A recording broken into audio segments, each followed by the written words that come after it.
So I decided to make a video showing me tearing the XTI50 down. There was a lot of questions, and I figured I could just show everybody. There's actually a video I made right before this where I was tearing it down, and I got in a hurry and I left two pieces out. So we're actually taking it back apart to put those two pieces in, which I already explained in the other video what they were. But it's a hammer spring, and that's the missing screw that everybody always asks about for the stabilizer. So I'll see if I can splice this video on to the other one. So you take the cover off. I have to, yeah, we have to take it all apart. Oh well, second time's a charm, right? It actually comes apart pretty quick. It's just a little screw that makes it tight. These little pins here.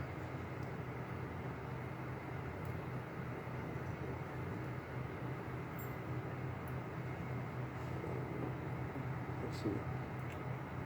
These two pins here. You just put something between them and you can get it to come right loose.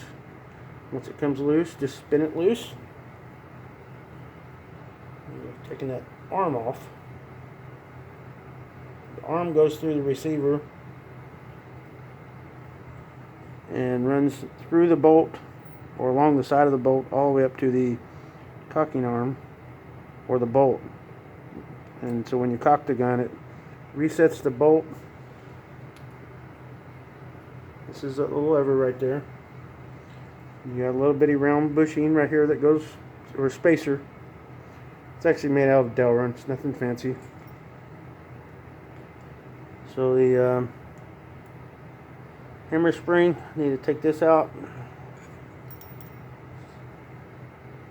And these little gauge pins work well. He said back of a drill bit would work too. I got these, so I can hold on to them.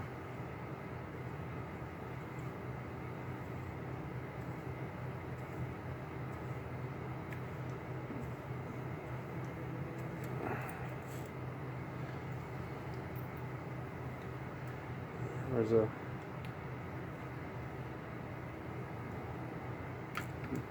a slide the piston back a little bit, and then you can lift this piece out of the way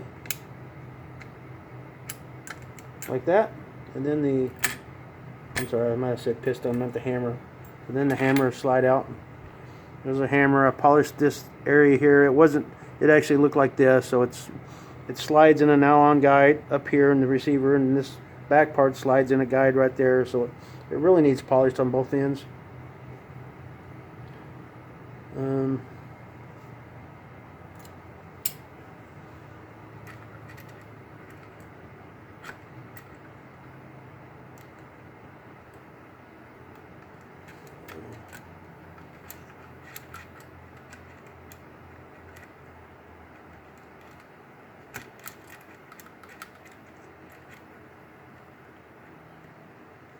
See if I can get this little round pin out without taking that little trigger block off. I think I can. I'll show you. So this goes through the actual receiver,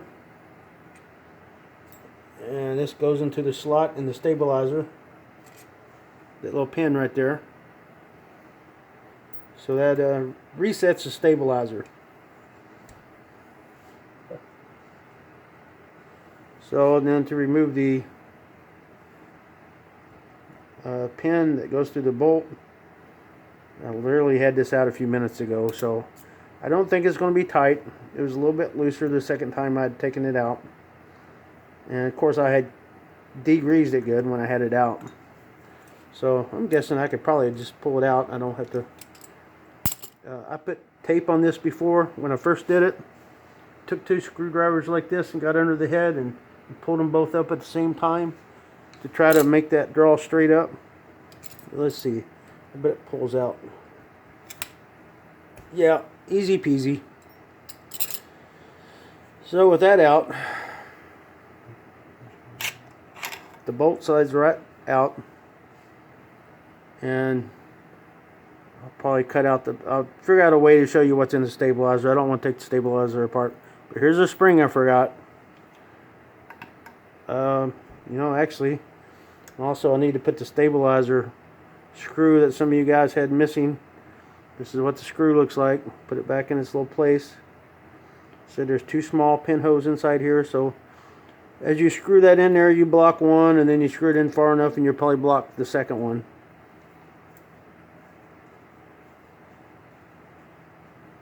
Yeah, I'm still iffy that the stabilizer does anything, but so the air goes in the bolt and blows this inner piston backwards, and you have to have the release hose right here, or else the piston won't go backwards.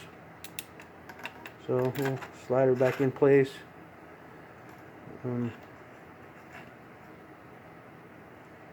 Make sure your little nylon bushings are on top and bottom. This pin has a little flat on it. See where the grease is still at right there?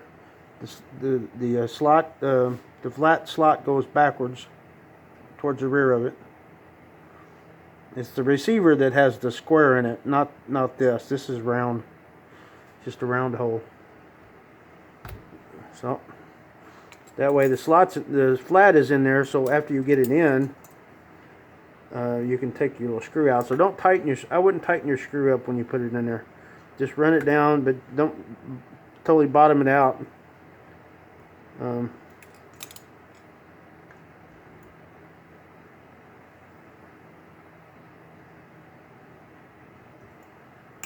a little bitty 2.5mm screw. I found that in some extra parts I had for a remote control car I had years ago. And see if we can get this back started. Like I said, this catches that slot and resets the stabilizer.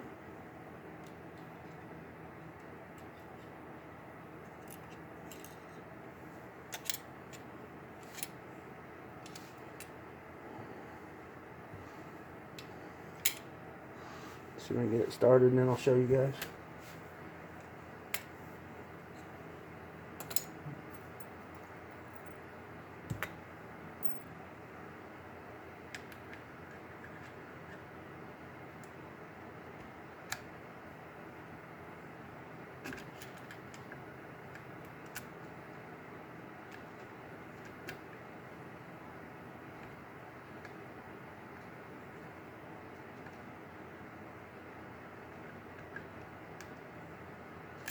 Slightly snug it.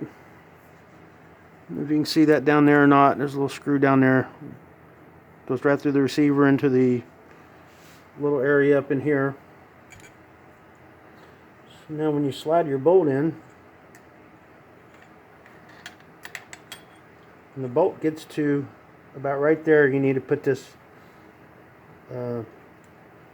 other trigger part in. Because, actually a little bit further in,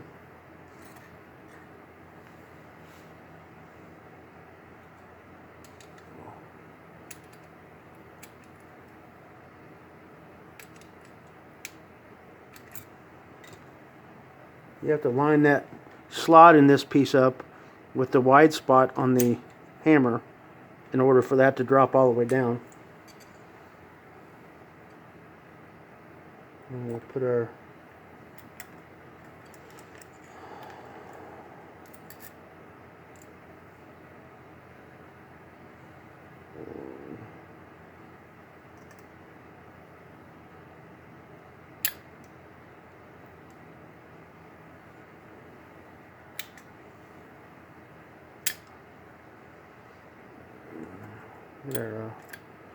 hammer, spring, and guide in there.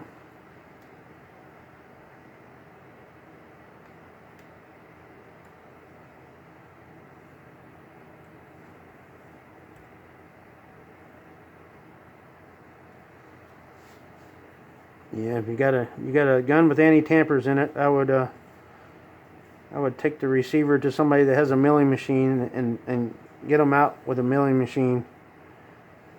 You could, one of the guys made a point, you could use a left-hand drill bit, it would probably take them out pretty good.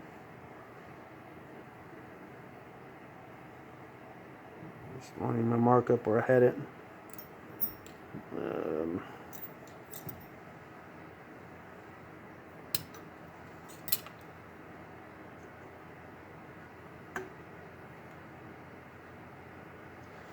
Snugging, and the little set screw there that retains that, I think there's a piece of Delrin or something inside there, so it's not metal against metal.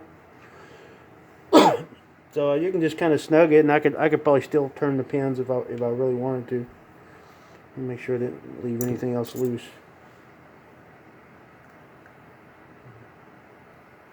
It's good to be able to take your trigger apart and you can understand how everything works when you're trying to adjust it. Definitely makes adjusting it a lot easier, I think.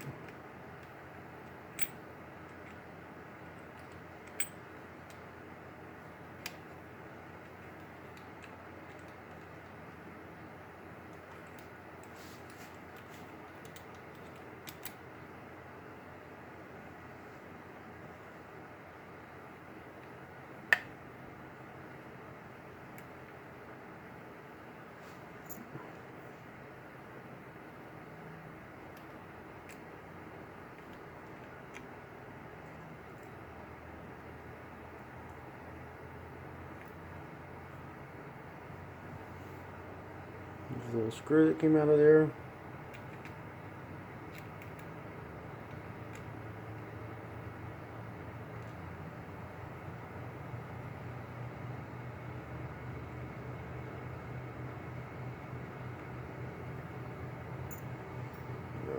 Just 2 pins here.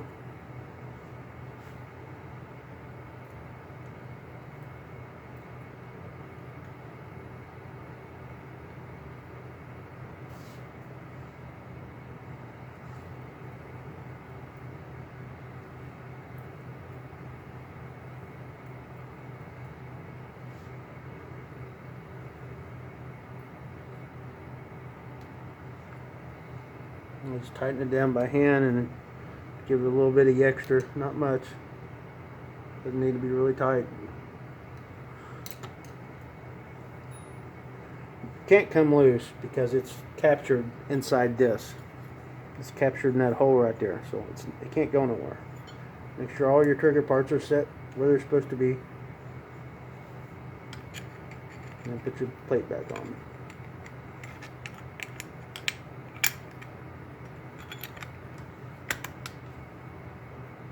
Make sure you don't have no extra parts like I did the first time.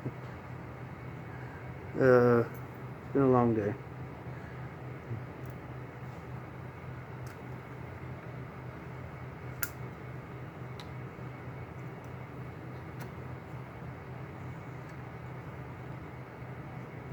You know, I'm really, that pin's coming out a lot easier than the first time. I had to pull pretty good. So maybe I won't drill a hole through it.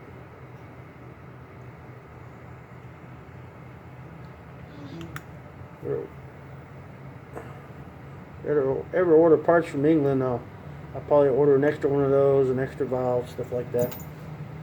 If you did drill a hole through it, it's very thin up here. It almost goes all the way through the metal right now anyway.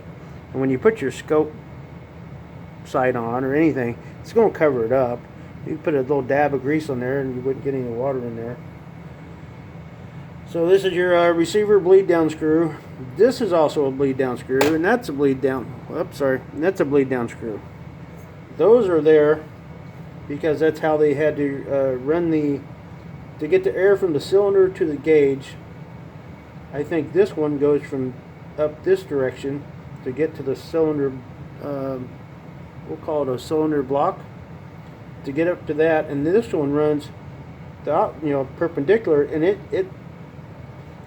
I'm guaranteed there's a little hole going all the way down to this, so it picks up the air from that. So that's how it's routing the air down to here up to the gauge. The manual tells you that's a bleed down screw there, but all three of them open up the air to the same thing. It's the same little chamber there. It was nice they gave us some extra ones. The only thing I didn't take out of the gun was this piece here. More pins, you can use more gauge pins. This is a nut, you take that off, and this piece here pushes all the way out that holds the gauge and everything. I did have the valve and everything out, you all saw that, but anyway, the bolt is really smooth on it now. I think it's even smoother since it's all polished and prettied up. But anyway, hope that helps anybody that was confused about what the stabilizer does and what it looks like. And it's not that bad to get it apart. Once I've had it apart a few times, it's actually one of the easier guns I've ever had apart. I started shooting in 1991 pre-charge. I had an NJR back in the time, and I've had 100 guns since then.